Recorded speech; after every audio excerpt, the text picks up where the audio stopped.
Greetings, especially to you, my friend. Welcome back to the Water in Hou, die Watergat. It's great to have you back. I'm Peter Warren, and we're going to spend, as per usual, some more quality time around the words of God. Thank you for joining me. Now, in some churches, after celebrating Resurrection Sunday, the first Sunday after that is called Low Sunday. And I want to talk a bit more about Low Sunday today. Before we get into our content, let's just open in a word of prayer. Father, we thank you that you are the God of the mountains. You are the God of the valleys in our lives. You are on the throne. You are unchanging. You are eternally God. And we thank you, Lord. We pray that you strengthen us today, that you encourage us, that you take us from where we are to where you need us to be. We ask this now in Jesus' mighty name. Amen. So, by way of a title, Risen Christ Encounter, Part 2.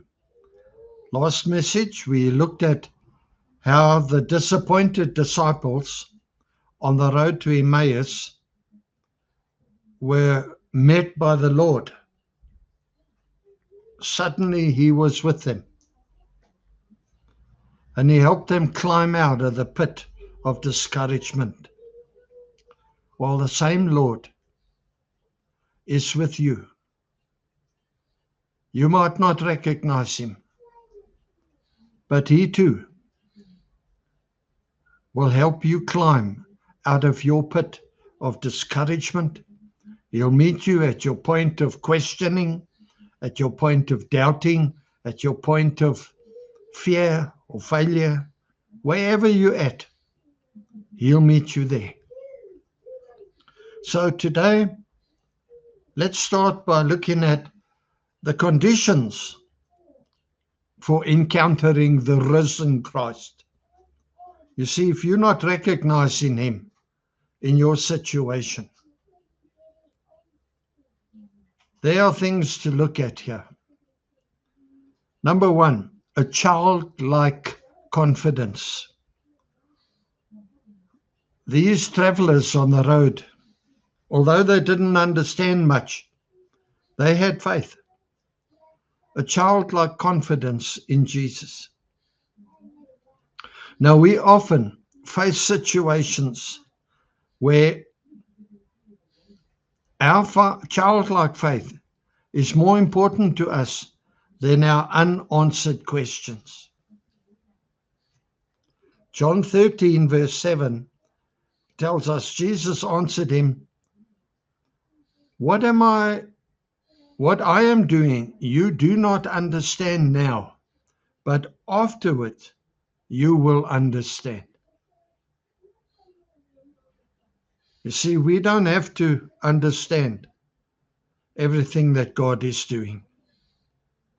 We just need to let go and let God do what God wants to do. Number two, they had honest sharing. These weary travelers poured out honestly their grief, their hurts, their pain, their disappointment. That's what you and I need to do. We need to talk. We need to get real with God. If you want God to be real in your life, take off the masks. Stop hiding away. Stop passing the buck. Stop shifting blame. Get real with God. Stop trying to tell him you're okay when you're not okay. He knows in any event. And you see, as they did this, Jesus listened. He still listens. He entered their lives and he gave them the oil of joy for their mourning. Come on. He is unchanged and he is here for you today. Number 3, they had a burning heart. Now, sometimes we are just not in the right frame of mind to meet the risen Christ in God's word. Sometimes we need to just ask God to give us a burning heart, to create a passion in our hearts once again, a passion for his word, a passion for the lost, a passion for him, for prayer, for his presence. Passion, passion, passion. A burning heart simply means to have a deep interest in the things of God. You see, spiritual indifference closes the door on a risen Christ encounter. If you have no expectation, there's nothing for God to meet. If you come with no expectation, you will leave the same way. But if you come with an expectation, God will meet you at your point of expectation.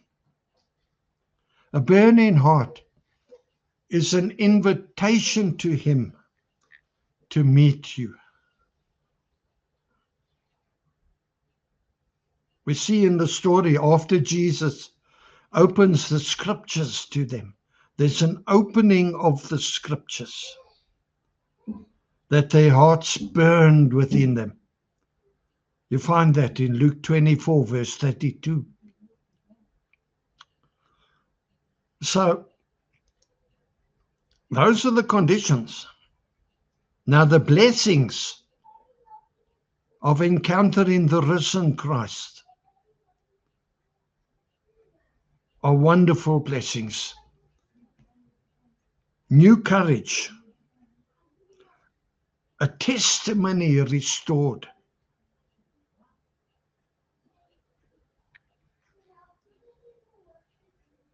Let's break them down. New courage.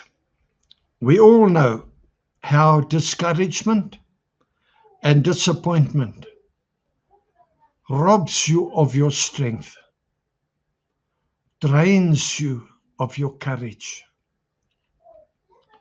Encouragement means putting the courage back in. Although it was nearly evening when these travelers reached their home at Emmaus, 11 kilometers outside Jerusalem, after they had encountered the risen Christ, they left within the hour and walked all the way back to Jerusalem. 11 kilos on a gravel road in hilly country in the darkness of night. It takes some doing. You can read that in Luke 24 at verse 33. Their hearts were healed. Their hearts were filled with new joy. Jesus is alive. There is life. There is hope beyond death. There is grace beyond tragedy. What death are you facing? What tragedy has occurred in your life? In your encountering of the risen Christ in his word, there is life. There is hope. There is grace. After my burnout several years ago, I was at rock bottom. My back was to the wall. I was surrounded on every side. Friend, honestly, I contemplated suicide. I just didn't have the guts to do it. Suddenly, an old trusted friend messaged me to say God had laid me on his heart and told him that he's to contact me and remind me of Israel, stuck with their backs to the Red Sea, mountains on either side. Behind them, the armies of Egypt coming to kill them. Stuck. Are you stuck? God told my friend he must tell me, I'm not stuck. I just need to wait and see how God comes through for me. You see, when you get to the end of yourself, that's where God begins. If you can do it by yourself, you don't need God. But it's when you get to the end of yourself, when it finally becomes impossible for you, that's where God lives. God resides in the realm of the impossible, where when the change comes, God gets the glory, because no one else can possibly get the glory.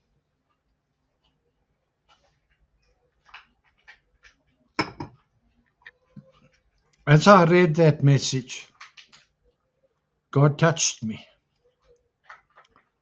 He sent my friend with the message, and he touched me as I read it. My depression broke wide open. And from that moment, God began to lead me out of that wilderness. Now, my friend, the word testimony means if he did it for me, he can do it for you.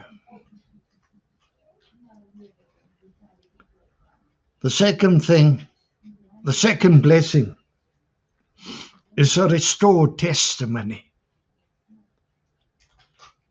When they arrived in Jerusalem late that night, they found the 11 together, saddened that they had deserted and abandoned Jesus.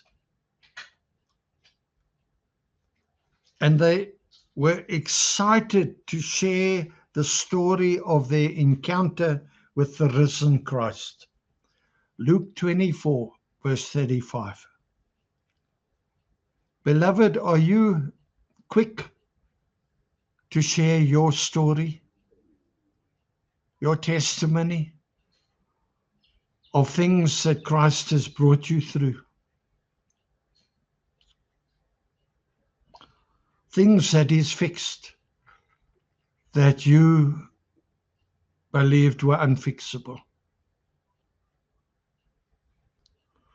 Malcolm Muggeridge, an agnostic, came to faith in Christ on this very road to Emmaus. The BBC had sent him and a team to Israel to do a documentary on the life of Christ.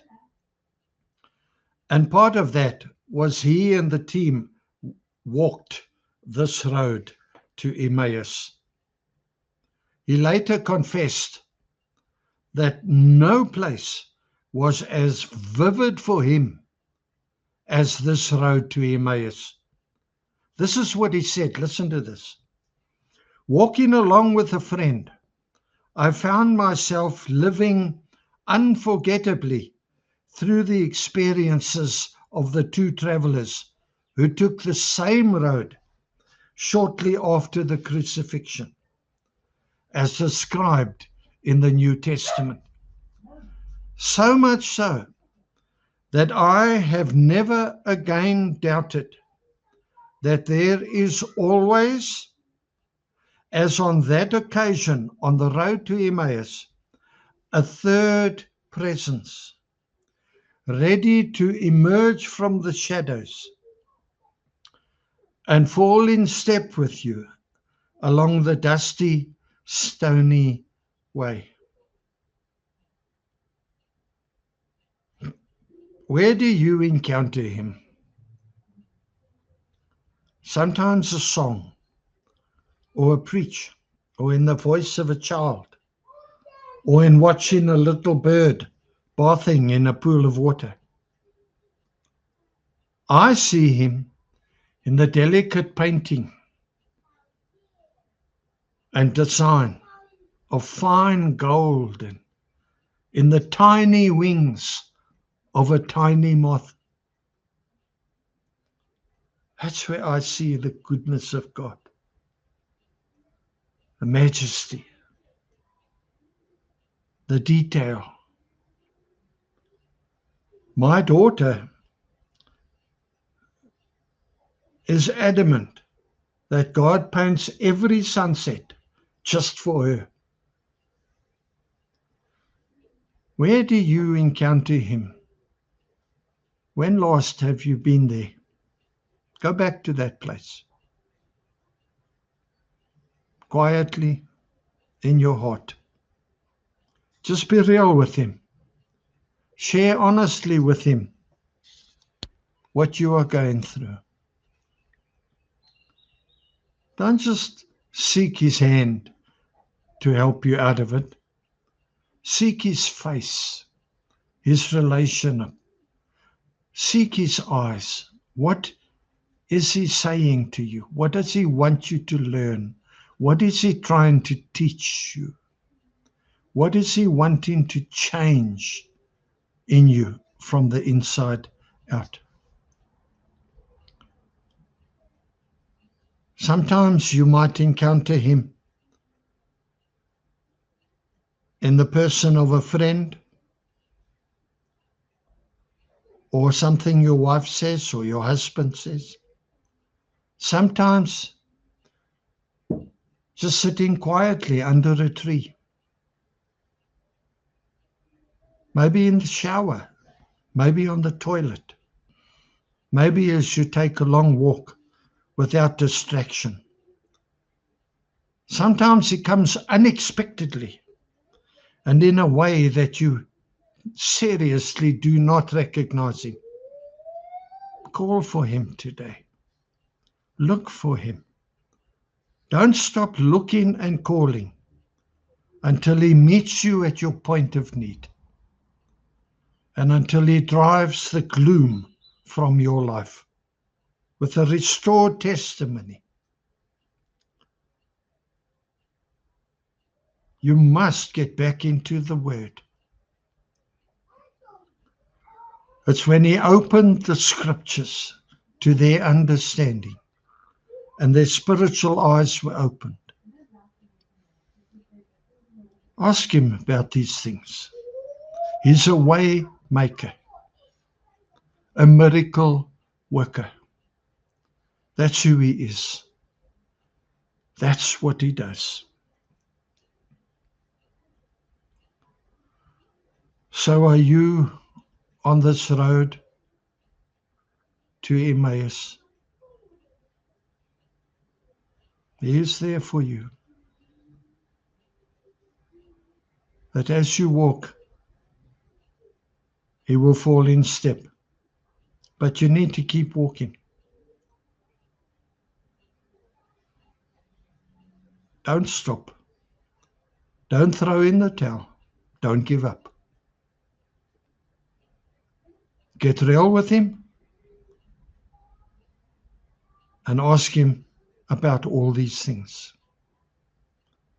You are not designed to be defeated by life. Now, come on. You were designed for a victorious, overcoming life.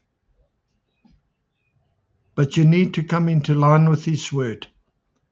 You need to stop agreeing with what the devil says.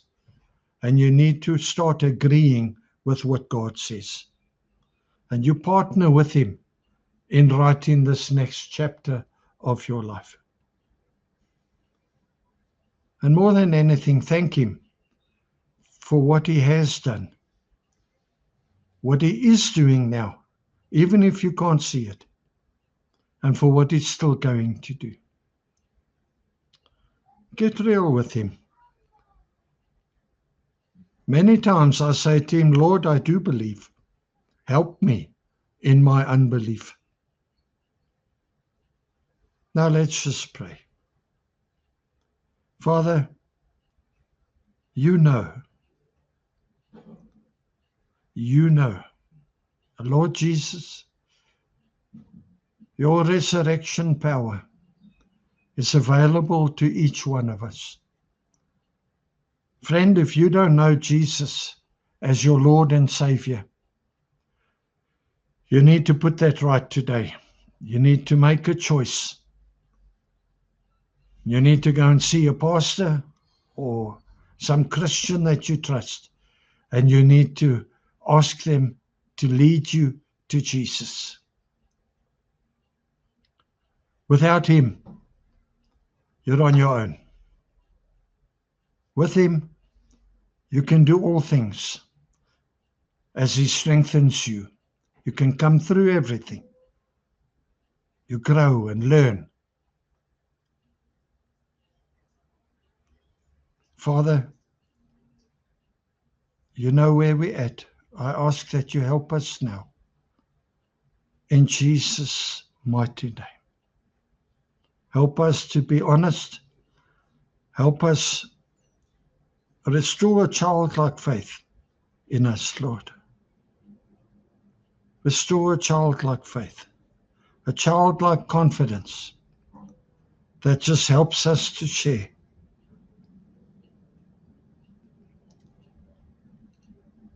Put a fire in our hearts, Lord. And thank you for what you are doing, what you have done, and what you're still going to do. In Jesus' holy name. Amen and amen. Well, that's a lot and all I got. With love from me to you. Thank you for spending this time. If you benefited from it, pass it on to someone you know needs to hear it. Subscribe if you haven't already. You might want to invest into this ministry to help me keep this truth going. Partner with me as I partner with Christ. The details are available after this message. But until we meet again at the watering hole, shalom, shalom. May Almighty God richly bless you and yours and create such a fire in your heart that you can't wait to share your testimony of your encounter with the risen Christ in his word. Amen. God bless you. I love you, my friend, with the love of the Lord. Stay well.